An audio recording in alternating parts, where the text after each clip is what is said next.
Some of you recognize this art, which we've revealed together with the plans for our next project, the Cyberpunk game, at our last conference back in May.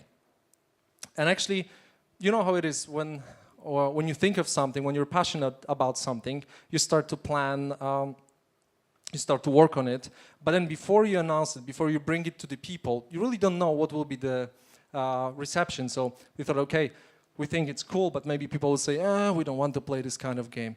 So here I'd like to thank everyone. We are super overwhelmed with the great reception. We got really thousands of emails, tens of thousands of posts and blogs and tweets about the game. So we thought that when we're running a conference like today, it would be great to share with you more facts about the game. So we've prepared something special for today. Actually, we would like to share with you the title of the game and tell you a little bit more about the setting. The game is still early in development, but we definitely would like to reveal more. So, ladies and gentlemen, the title of the game is...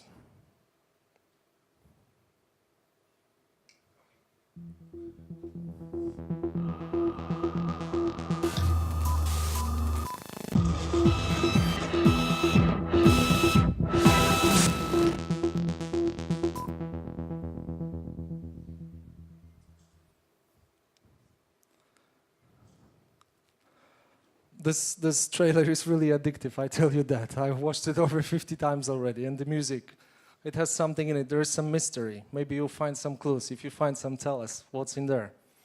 Frame number 47. No joking, but if you find something, let us know. Ladies and gentlemen, I would like to announce the title of the game and the setting at the same time, Cyberpunk 2077. But as we are working on it together with Mike Pondsmith, I would like to announce I would like to ask him on stage, invite him to stage, and we'll discuss a little bit about it. It's good to be back. Thank you very much, Mike, for flying over to Warsaw. It's a long flight. Boy, are my arms tired. Dun-dun-dun.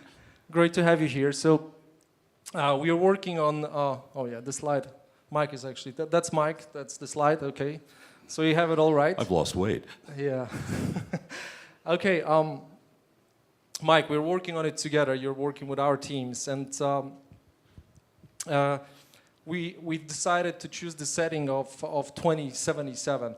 Why we've decided to do that, I'll tell it from our perspective, and then Mike will add something from him. So basically, we are looking for not too distant future, but at the same time, not something what will happen overnight, like 2020 would be if we would decide to make a game in this setting. We are looking really to extrapolate the current trends, the current fears, and take them a little bit further. So for me, 2077 is not that far off, honestly speaking.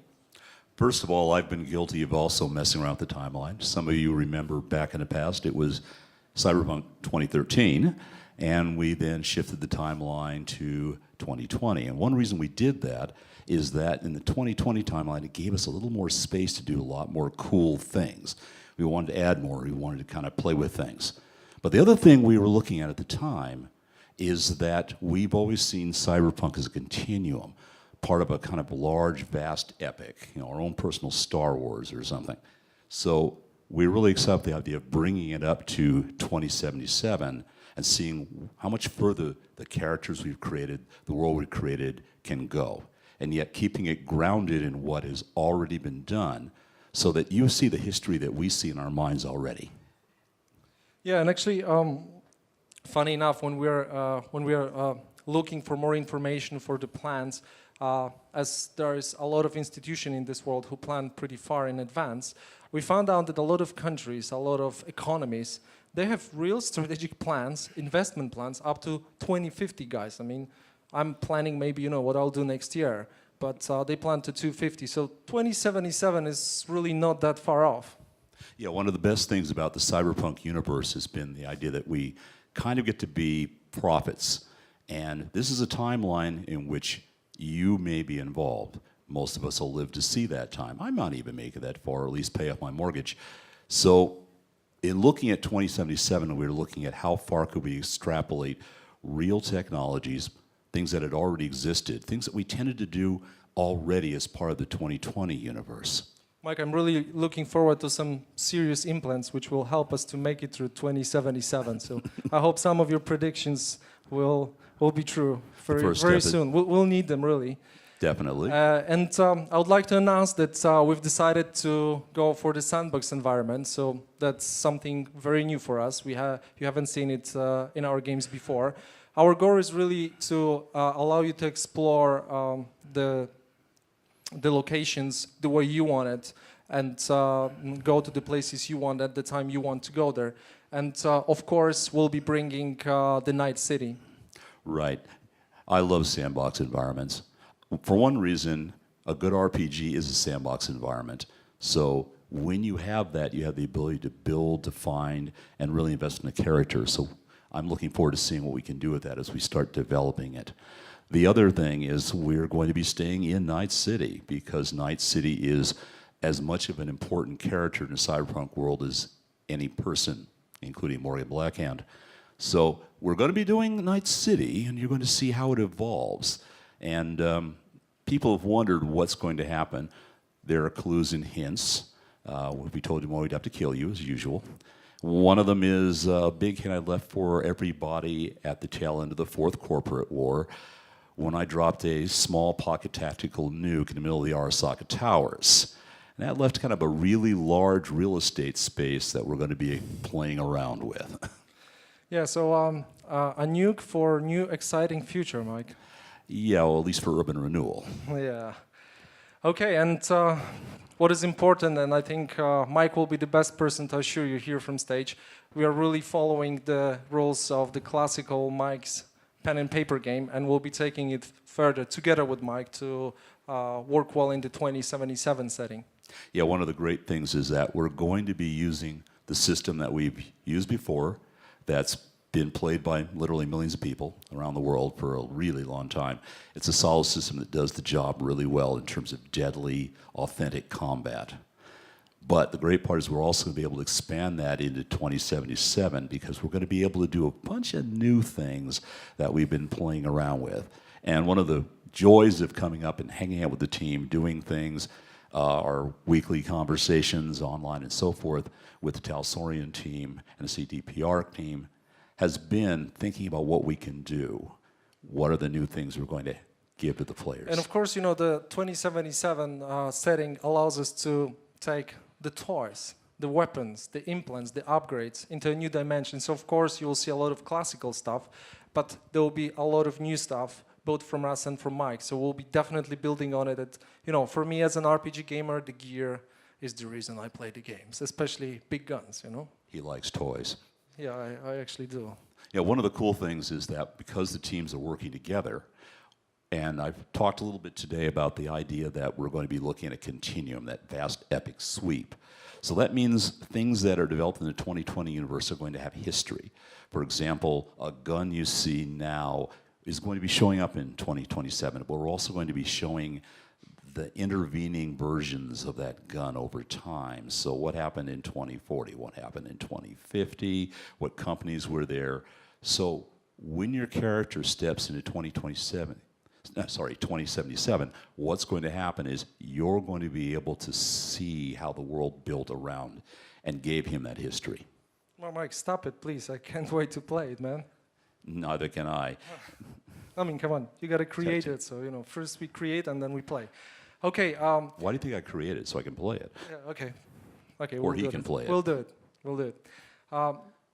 There's one more important thing here, because we've announced the game for the first time in May. Right now, a few months later, we're giving you another update. And we thought, you know, we would definitely like to stay in touch, especially after the great response we had from you. We see a lot of interest. So together with Mike, together with Talsorian Games, we decided to start a blog. Worst picture I've ever had. But beyond that, yes, we're going to be working a blog between the two groups. We're going to be basically giving you clues, hints, ideas. In addition, a lot of things that appear on one blog will link to other things on the other blog, so you should go to both, because we're going to be dropping a lot of hints as to where we're going, and also things that we didn't tell you before. And that's going to be one of the fun parts. There's going to be a lot of mysteries, a lot of secrets that are going to be revealed. Mike, actually, it's a mistake. It's not you. It's a character from the game. Ah, I see. Yeah. Guys, so definitely check out our blog. There will be messages and updates and information both about the game and about the development of the system. So you will hear the stories of the Cyberpunk pen and paper game, as well as new facts about the computer game we are working on together with Mike.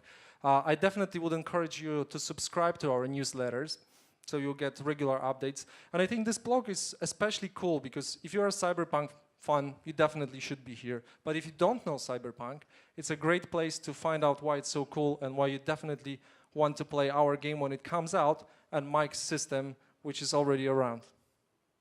So, besides getting the t-shirt, I've already got mine already, you're going to want to check out what we're going to be putting up on all the sites, because we're really excited to let you in on the process. And for those of you who remember back in the dark ages in 2020, we had a certain thing for a really, really cute girl wearing a white teddy. Well, Did we? yeah, well, I did. Okay, so launching a blog without some downloadable materials, something which you could put on your desktop, would be kind of lame. So we've prepared for you this. Kind of cool, isn't it? Kind of give you an idea of the artwork. The image is downloadable. Unfortunately, the girl is not. But you can get excited with the image, can't you? Okay, Speak for yourself, son. He called me son. Okay, I'll make it to the 2077. Good, I don't need an implant. You can carry my aged body across the threshold. Cool, Mike. So, guys, cyberpunk.net, that's a really important thing which we didn't mention before. So go to cyberpunk.net, check out our blog, download this beautiful girl. Depending on your age, get excited or not. It's really up to you. And that's about it, what we had for today. I really hope to see you on the blog. Go and check out GOG.com. Go and check out The Witcher 2 and Mac. Thank you very much for watching, and we'll definitely keep you posted and see you at an event next year. Thank you very much. And thanks for coming.